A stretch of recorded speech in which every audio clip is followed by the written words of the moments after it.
Assalamualaikum warahmatullahi wabarakatuh. Selamat pagi, baik. Hari ini kita ketemu lagi dengan mata pelajaran prakarya. Minggu ini kita sudah masuk ke minggu ketiga pembelajaran jarak jauh. Oke, minggu lalu Ibu udah kirim ringkasan materi beserta e-book prakarya kelas 7. Apakah sudah dibaca? Mudah-mudahan sudah kalian buka-buka dan sudah kalian baca ya. Jadi untuk semester sekarang di bab pertama yang akan kita pelajari adalah bab pengolahan bahan pangan buah segar menjadi makanan dan minuman. Minggu lalu Ibu sudah berikan kan ya ringkasan materinya seperti yang tadi Ibu sudah katakan, namun Ibu akan ulas kembali sedikit saja apa yang sudah kita kerjakan minggu lalu. Nah, dilihat dari tugas-tugas yang sudah kalian kerjakan di Google Classroom, masih banyak yang kurang paham dengan karakteristik buah-buahan. Jadi Ibu akan coba jelaskan sedikit saja. Oke, kalau pengertian Ibu sekilas aja ya. Pengertian buah segar yaitu bahan pangan yang tidak memerlukan pengolahan tapi sudah dapat dikonsumsi secara langsung. Jadi buah segar itu bahan pangan yang tidak usah diolah dulu juga sudah bisa dimakan. Itu intinya. Yang paling simpel ya. Lanjut saja, pengertian buah segar bisa kalian baca lagi, bisa kalian cari lagi referensi lainnya dari Google, dari buku lainnya, bisa kalian baca sendiri. Lanjut ke karakteristik buah-buahan. Nah, karakteristik buah-buahan itu ada 3. Yang pertama berdasarkan musim berbuahnya, yang kedua berdasarkan iklim tempat berbuahnya atau tempat tumbuhnya, yang ketiga berdasarkan proses pematangannya. Berdasarkan musim berbuahnya itu ada 2, buah musiman dan buah sepanjang tahun. Dari namanya saja sudah jelas ya, buah musiman, buah sepanjang tahun. Buah musiman pasti intinya adalah buah yang adanya pada musim-musim tertentu. Berbeda dengan buah sepanjang tahun yang buahnya itu bisa kita jumpai, bisa kita temukan, bisa kita makan kapan saja tanpa harus menunggu musimnya datang. Nah, kalau contoh-contohnya dan pengertian lebih jelasnya bisa kalian baca juga di buku atau cari referensi lain. Yang kedua, berdasarkan iklim tempat tumbuhnya atau tempat berbuahnya buah tersebut. Iklim tropis dan subtropis. Kalau tropis itu tempat atau daerah yang panas atau tropis dengan suhu udara sekitar 25 derajat Celcius. Kebalikannya dengan subtropis. Subtropis itu daerah atau tempat yang mempunyai suhu udara maksimalnya saja 22 derajat Celcius. Itu buahnya sudah jelas ya, yang tropis dan yang subtropis itu ada di buku. Kalau subtropis sudah jelas kan, yang dingin-dingin, yang sejuk-sejuk seperti stroberi itu tidak bisa tumbuh di tempat yang panas, maka stroberi hanya bisa tumbuh di tempat-tempat dingin. Contohnya kayak di Ciwidey, di Lembang, kalian kan sering ya lihat banyak pohon stroberi kalau daerah Ciwidey, daerah Lembang. Nah, lanjut ke berdasarkan proses pematangannya. Ini banyak yang masih agak bingung mungkin ya. Di sini ada buah klimaterik dan buah non klimaterik. Apa sih buah klimaterik dan apa buah non klimaterik? Buah klimaterik itu buah yang setelah dipanen dapat menjadi matang hingga terjadi pembusukan. Simpelnya pengertian buah klimaterik itu buah yang setelah dipetik, dipanen, jika kita simpan beberapa hari itu tidak akan langsung busuk, tetapi ada proses pematangannya, malah kalau disimpan makin matang baru kebusuk kalau sudah matang banget buahnya. Contoh kayak mangga, kita mangga awal panen itu misalkan masih mangkal, nah mangga tersebut kita diamkan beberapa hari, mangga tersebut mengalami proses pematangan. Kemudian setelah matang, jika kita diamkan semakin lama akan busuk. Seperti itu buah klimaterik. Jadi yang dari panen, dipetik tidak langsung dikonsumsi juga, tidak apa-apa, didiamkan beberapa hari malah menjadi matang. Beda halnya dengan buah non klimaterik. Buah non klimaterik itu buah yang setelah dipanen, dipetik, itu tidak mengalami proses pematangan, tapi langsung ke proses pembusukan. Intinya buah non klimaterik itu setelah dipetik, dipanen, itu harus segera dikonsumsi, tidak bisa kita diamkan dalam beberapa hari. Karena jika kita diamkan dalam beberapa hari, buah tersebut akan langsung membusuk, tidak mengalami pematangan. Contohnya seperti anggur, jambu air, stroberi. Jika kita diamkan beberapa hari, itu pasti langsung membusuk. Nggak bisa kayak mangga malah jadi matang. Itu perbedaannya, bisa kalian pahami ya. Mudah-mudahan tidak ada lagi yang tertukar dalam menjawab. Oke, Ibu rasa pengertian dan karakteristik buah itu sudah cukup. Lanjut ke kandungan dan manfaat buah. Setiap buah itu memiliki kandungan vitamin dan nutrisi yang sangat bermanfaat bagi tubuh. Apalagi di musim pandemi seperti ini ya, kalian harus lebih banyak mengkonsumsi sayur, buah-buahan segar supaya imun kalian tidak turun, supaya kalian tetap sehat. Nah, untuk manfaat dan kandungan buah, di sini Ibu sudah lampirkan beberapa contoh buah dan manfaat dengan kandungan dan manfaatnya masing-masing. Untuk lebih banyaknya kalian bisa googling, bisa searching, bisa cari referensi lain dari buku prakarya lain mungkin, atau bisa kalian buka juga Google, lebih banyak. Di buku juga sudah ada jenis-jenisnya, manfaatnya, kandungannya sudah jelas, tinggal kalian baca saja ya, tidak akan Ibu paparkan. Nah, lanjut ke teknik pengolahan. Karena kita itu babnya bab pengolahan, aspek pengolahan, maka dari itu kita harus mempelajari teknik-teknik pengolahan apa saja yang bisa kita gunakan pada bab satu ini, yaitu pengolahan pangan buah segar menjadi makanan dan minuman. Di sini ada 3 jenis teknik. Sebenarnya kalau teknik dasar itu dibagi 2. Namun untuk teknik pengolahan pangan buah segar itu ada pengecualian, ada teknik ketiga, yaitu teknik pangan lainnya. Tapi jika nanti kalian kelas 8 ataupun kelas 9, mungkin apalagi di kelas 9 kalian tidak akan menemui teknik pengolahan pangan lainnya. Perbedaannya apa nanti akan Ibu jelaskan ya. Di sini ada teknik dasar pengolahan bahan pangan itu dibagi menjadi 2, yaitu pengolahan pangan panas basah dan pengolahan pangan atau pengolahan makanan panas kering. Dari namanya saja sudah jelas berbeda ya, pangan panas basah, pangan panas kering.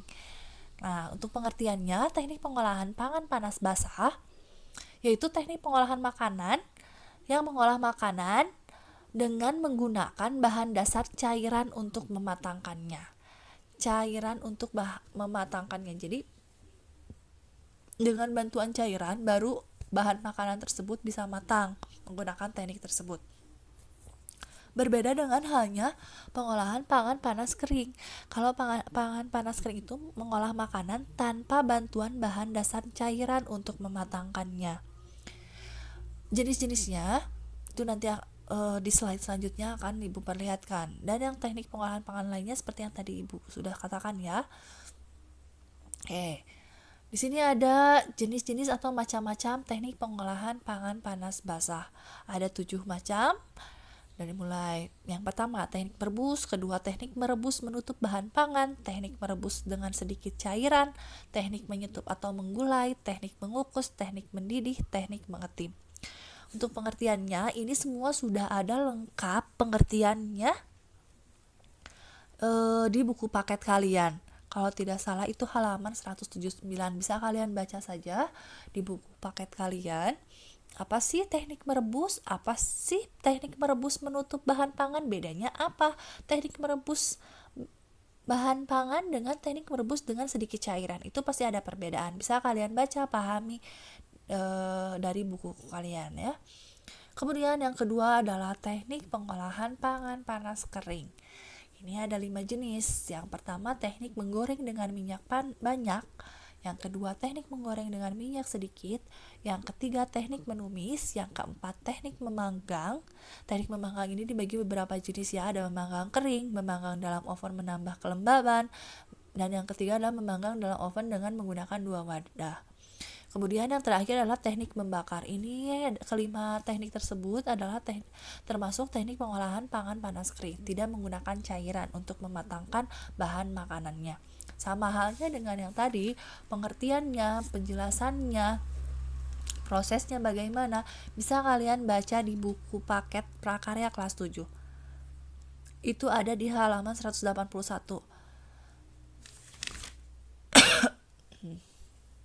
Kemudian untuk yang ketiga yaitu teknik pengolahan pangan lainnya.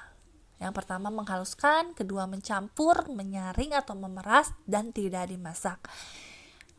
Ini biasanya teknik pengolahan pangan lainnya ini bisa digunakan untuk pengolahan pangan dari buah segar dan pengolahan pangan dari sayuran. Mungkin dari umbi-umbian juga nanti di kelas 8 kalian akan pelajari ya. Sama halnya dengan yang tadi yang pertama dan yang kedua, untuk pengertiannya bisa kalian baca dari buku paket saja. Selanjutnya untuk pembuatan pengolahan bahan pangan buah segar menjadi makanan dan minuman itu ada tahapan-tahapannya. Berhubung kita ini mata pelajaran prakarya, maka harus ada praktek. Namun prakteknya tidak asal membuat saja, tapi ada juga prosedur pembuatan pengolahan pangannya, seperti halnya yang sudah Ibu cantumkan di dalam slide ini. Jadi tahapan pengolahan bahan pangan buah-buahan menjadi makanan dan minuman itu ada beberapa step by stepnya, ada beberapa tata caranya. Yang pertama dari mulai perencanaan. Apa sih perencanaan? Nah, perencanaan itu kalian merencanakan akan membuat apa. Nah, dilihat dari identifikasi kebutuhan. Kenapa sih kita membuat ini? Kenapa sih kita harus membuat ini? Itu bisa kalian tuangkan dalam identifikasi kebutuhan. Kemudian dalam perencanaan juga ada ide dan gagasan. Itu kalian tuangkan ide dan gagasan kalian. Kenapa kalian berpikir untuk membuat minuman A atau makanan B dari buah segar? Itu kalian tuangkan di situ. Dan yang kedua adalah pelaksanaan. Pelaksanaan ini adalah proses pembuatannya dari mulai persiapan, kemudian bahan-bahannya apa saja yang akan kita buat untuk menjadi makanan atau minuman tersebut. Setelah itu persiapan juga alat-alatnya. Alat-alat yang akan kita pakai selama proses pembuatan makanan atau minuman dari buah segar tersebut. Kemudian yang ketiga yang keempat itu proses pembuatannya ya, alatnya. Setelah alat itu proses pembuatannya. Jadi nanti setelah lengkap semua bahan, alat, persiapannya sudah siap, kalian lakukan proses pembuatannya. Misalkan kalian mau membuat jus, maka dari itu kalian jelaskan proses pembuatannya dari awal sampai akhir. Nah, yang ketiga adalah penyajian dan pengemasan. Yang namanya pengolahan bahan pangan berarti ada hasil jadinya. Hasil jadinya itu pasti akan kalian sajikan atau kalian kemas. Jika kalian ingin menjual makanan atau minuman yang kalian buat tersebut, berarti kalian harus menyajikan beserta mengemasnya. Ya, nanti Ibu akan jelaskan pengemasan itu apa, penyajian itu seperti apa, dan tujuannya seperti apa. Ibu akan jelaskan di slide berikutnya. Kemudian yang terakhir adalah evaluasi. Kita lihat ya, penyajian dan kemasan. Penyajian atau kemasan merupakan tahap akhir dari proses pembuatan produk olahan pangan. Nah, penyajian dan pengemasan itu terakhir ya. Setelah makanan atau minuman yang kalian olah itu sudah jadi, maka kalian bisa mengemasnya atau menyajikannya. Penyajian atau pengemasan memegang peranan penting dalam proses produksi pengolahan pangan karena akan menjadi daya tarik orang untuk memakannya atau konsumen untuk membelinya. Seperti halnya ketika kita akan membeli makanan atau minuman, yang pertama kita lihat apa sih yang menjadi daya tarik? Pasti tampilannya kan, dimulai kemasannya, terus cara penyajiannya kalau kita sedang makan di tempat makan seperti restoran, kafe, kedai kopi, dan lain sebagainya. Tidak ada juga fungsi kemasan. Fungsi kemasan itu yang utama adalah untuk melindungi produk dari kontaminasi bahan-bahan berbahaya dan mikroba di lingkungan agar aman saat dikonsumsi dan mempunyai waktu simpan yang cukup lama. Ketika kita membuat makanan ataupun minuman yang akan kita jual, pasti kita akan mengemasnya. Nah, fungsi kemasan itu apa sih? Nah, ini fungsi kemasan itu adalah untuk melindungi produk tersebut dari kontaminasi bahan-bahan berbahaya. Intinya jadi untuk melindungi dari kuman-kuman, bakteri, debu, dan lain sebagainya. Kemudian, ketika makanan yang namanya dikemas itu akan lebih tahan lama. Contohnya, ketika kamu membeli jus pasti dikemas kan? Bisa dalam plastik, gelas plastik, dan lain sebagainya. Sekarang banyak banget kemasan-kemasan yang modern itu mempunyai waktu simpan yang lebih lama kan. Ketika si jus tersebut kita simpan di plastik atau misalkan disimpan di gelas plastik, itu akan mempunyai waktu simpan lebih lama. Maksudnya bisa kita simpan dulu ketika kita tidak akan langsung memakannya. Beda halnya dengan makanan yang tidak dikemas. Masa ada jus yang tidak dikemas mau disimpan di mana? Nggak mungkin kan. Seperti itu ya fungsi kemasan. Oke, lanjut ke kriteria-kriteria. Jadi untuk kemasan itu ada kriteria tertentu yang harus kita perhatikan ketika kita akan menyajikan atau mengemas bahan pangan, olahan pangan yang kita buat. Di sini ada bahan kemasan atau wadah penyajian tidak berbau. Jadi jangan sampai kamu menyimpan makanan atau minuman yang sudah kamu olah ke dalam wadah atau kemasan yang ada bau-baunya, sehingga bau tersebut akan mempengaruhi makanan atau minuman yang kalian buat. Kemudian bahan kemasan atau wadah penyajian memiliki kekuatan sebagai tempat produk pangan olahan. Nah ini juga harus disesuaikan. Misalkan kita produk makanan atau minumannya itu panas, gak mungkin kan kita masukin ke plastik yang tidak tahan panas. Nanti yang ada rusak kemasannya, rusak wadah penyajiannya, akhirnya tidak termakan, mubazir makanan dan minuman yang sudah kita olah. Yang ketiga, bahan kemasan atau wadah penyajian mudah didapat. Intinya maksudnya di sini mudah didapat itu yang mudah, yang gampang kita dapat nih. Kita misalkan mau nempatin jus yang udah kita buat, tapi pengen gelasnya dari bambu, itu susah kan didapatnya. Masa iya harus ngambil bambu dulu? Kita cari aja yang mudah, gelas plastik kek, gelas yang sudah ada di rumah, atau jika mau mengemas pakai plastik yang lebih mudah, lain sebagainya. Kemudian yang terakhir adalah bahan kemasan atau wadah penyajian aman bagi kesehatan dan bersih. Maksud aman bagi kesehatan dan bersih, kita harus pastikan terlebih dahulu. Misalkan ke plastik yang kita pakai itu sudah bagus tidak, sudah berstandar untuk kita pakai ketika memakai makanan atau minuman panas, atau gelas yang akan kita pakai atau mangkuk yang akan kita pakai ketika menyajikan makanan atau minuman yang kita buat, apakah sudah bersih atau bekas apa. Nah itu harus dipastikan sebelum kita menyajikannya. Nah dalam melakukan pembuatan pengolahan makanan dan minuman perlu memperhatikan keselamatan kerja dan kebersihan. Oke, karena kita aspek pengolahan dan kita adalah mata pelajaran prakarya, maka dari itu setelah kita selesai mengupas tuntas satu bab ini, ibu menginginkan kalian melakukan praktek pembuatan pengolahan bahan pangan, makanan dan minuman dari buah segar. Jadi bisa kalian lakukan di rumah. Nanti untuk tugasnya seperti apa prakteknya akan ibu jelaskan di minggu berikutnya atau pertemuan berikutnya. Untuk minggu ini hanya materi ini saja.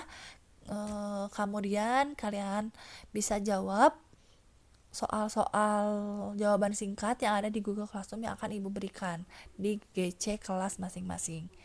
Mungkin itu saja. Jika ada pertanyaan, kalian boleh tuliskan di kolom komentar kelas. Mungkin ada yang belum paham atau masih ingin mengulang, atau kemarin kalian gak bisa buka buku atau gimana, nanti akan ibu coba berikan penjelasan yang lebih rinci lagi. Untuk minggu sekarang ibu pikir sudah cukup materi yang ibu berikan. Tugasnya jangan lupa dikerjakan, jangan ditunda-tunda, nanti semakin menumpuk. Terima kasih. Assalamualaikum warahmatullahi wabarakatuh.